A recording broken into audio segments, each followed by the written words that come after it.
Assalamualaikum warahmatullahi wabarakatuh. Waalaikumsalam warahmatullahi wabarakatuh. Kembali lagi bersama saya di acara podcast Kelompok 7. Acara podcast kali ini akan membahas keragaman yang ada di daerah Jawa Barat.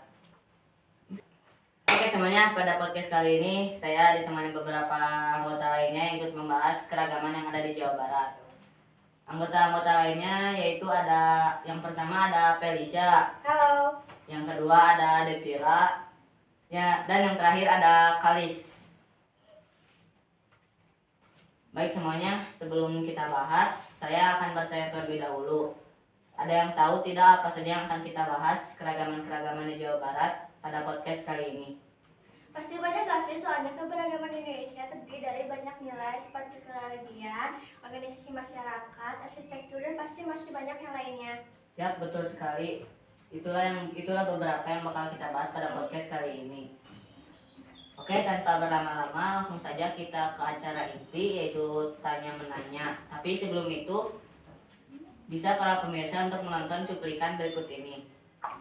Beragam budaya begitu mengagumkan, keelokan alamnya sungguh mempesona, indahnya negeriku. Ku cinta, aku terpana, pesona Indonesia. Nah, gimana nih dari cuplikan tadi? Pasti para pemirsa udah tahu beberapa keragaman-keragaman yang bakal kita bahas pada podcast kali ini di Jawa Barat. Mungkin di podcast ini bakal diperjelas lagi apa aja keragaman yang ada di Jawa Barat. Langsung saja kita ke sesi tanya menanya.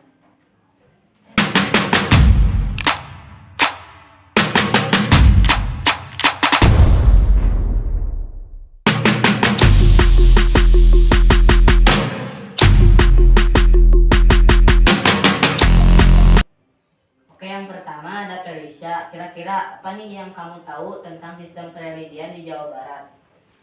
Oke, gak banyak sih yang saya tahu dari kereligian Jawa Barat. Intinya, saat ini bahwa penduduk di Provinsi Jawa Barat menganut kepercayaan.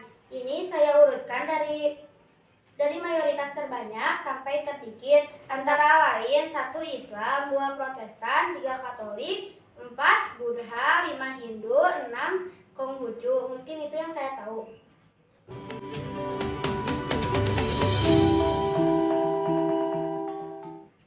Oke pemirsa, mungkin begitu kiranya tentang sistem religi atau kepercayaan di Jawa Barat. Sudah disebutkan tadi oleh Felicia, diurutkan juga dari mayoritas terbanyak sampai terdikit. Nah, untuk selanjutnya ada Devira yang akan menjelaskan tentang bagaimana sih sistem organisasi masyarakat atau ormas di Jawa Barat. Kayaknya kalau buat sistem ormas di Jawa Barat saya cuma bisa sebut beberapa. Salah satunya ada sistem kampung, sistem paguyuban, sistem kesepuhan. Oke, lumayan segitu juga, tapi ada yang bisa saya tambahkan sedikit, yaitu ada sistem lembaga adat yang biasa ditemukan di daerah Cirebon.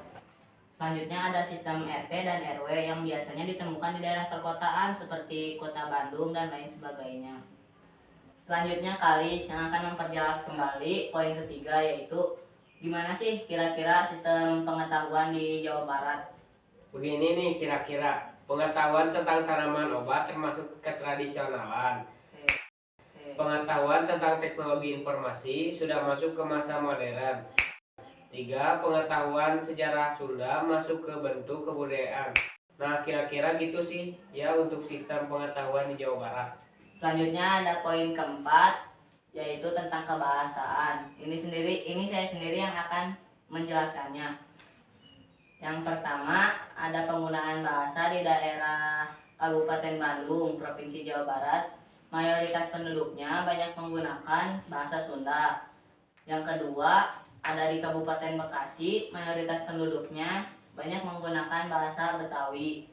Yang ketiga ada Kabupaten Indramayu, mayoritas penduduknya banyak menggunakan bahasa Cirebon.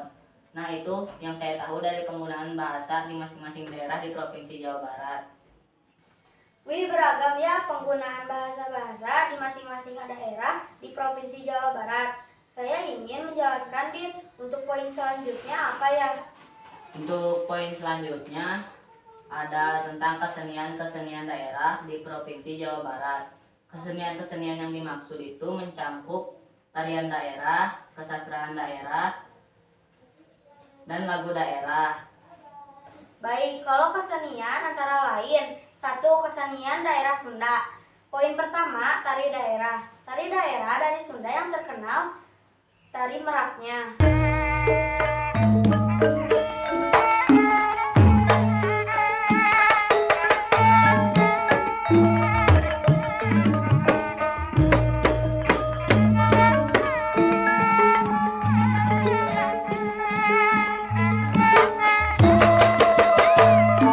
Dua, kesastraan daerah. Kesastraan daerah Sunda yang terkenal antara lain Sisindiran dan Kawih.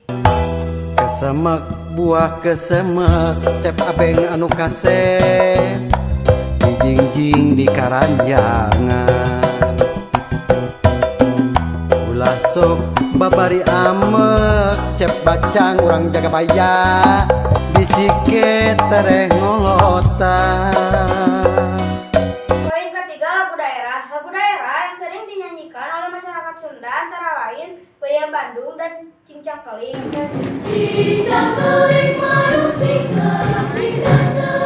Selanjutnya ada kesenian daerah Cirebon. Poin ke-1, tari daerah. Tari daerah dari Cirebon yang banyak dikenal yaitu tari sintren.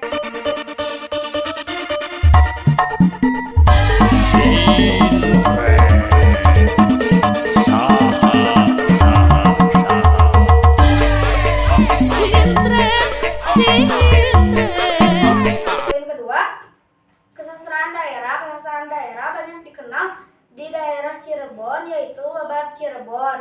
Lagu daerahnya yaitu Warung Pojok dan Cibulan.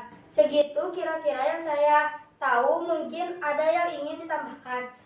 Saya ingin menambahkan satu kesenian, yaitu kesenian di daerah Banten. Poin pertamanya yaitu ada tari daerahnya. Tari daerah di Banten yaitu tari bentang Banten yang terkenal. Yang kedua ada kesastraan daerah, yaitu kesastraan daerah yang terkenal yaitu manuskrip.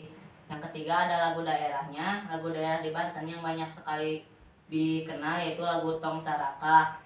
Oke, segitu kiranya sedikit yang bisa saya tambahkan.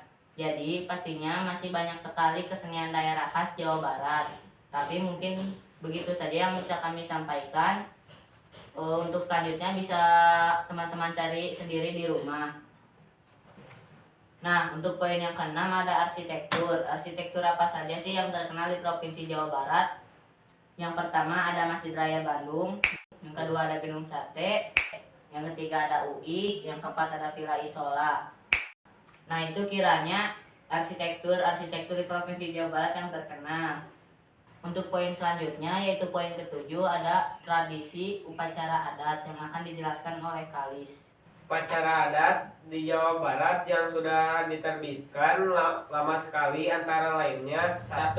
Serem Tahun. Serem Tahun adalah ucapan syukur atas penghasilan panen yang dilakukan di daerah pedesaan. 2. Ngaruat Bumi. Ngaruat Bumi adalah upacara syukur kepada Tuhan Yang Maha Esa dan penghormatan kepada leluhur. 3. Munggahan. Munggahan adalah tradisi nyambut datangnya bulan puasa. Wih, banyak sekali ya, lengkap lagi sama pengertiannya. Bisa kita kasih tepuk tangan. Banyak sekali ternyata suku bangsa yang ada di Provinsi Jawa Barat. Akhirnya kita sudah sampai di ujung pembahasan yaitu poin ke-9 yang membahas tentang tempat wisata bersejarah budaya dan agama. Tempat wisata bersejarah budaya dan agama memiliki 4 bentuk. Yang pertama ada keistanaan, yang kedua candi, yang ketiga kampung, dan yang keempat tempat ibadahnya. Yang pertama istana, saya yang akan membahasnya. Yang pertama ada Istana Bogor yang bercorak sejarah. Yang kedua ada Keraton Kanoman yang juga bercorak sejarah.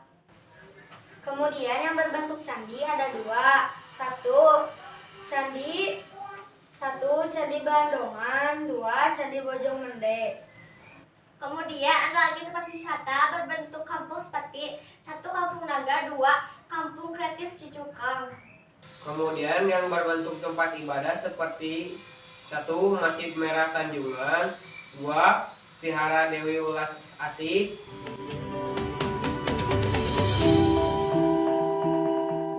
Oke, sudah begitu saja tentang tempat wisata bersejarah dan bercorak budaya dan agama yang bisa kita bahas. Untuk selebihnya bisa teman-teman cari di rumah sendiri.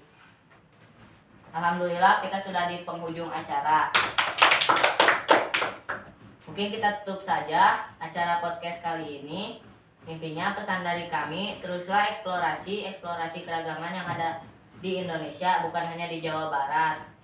Juga bukan hanya dieksplorasi, tapi juga dilestarikan agar keragaman yang ada di Indonesia terus terkenal ke pancanegara. Mungkin sekian podcast dari kelompok 7.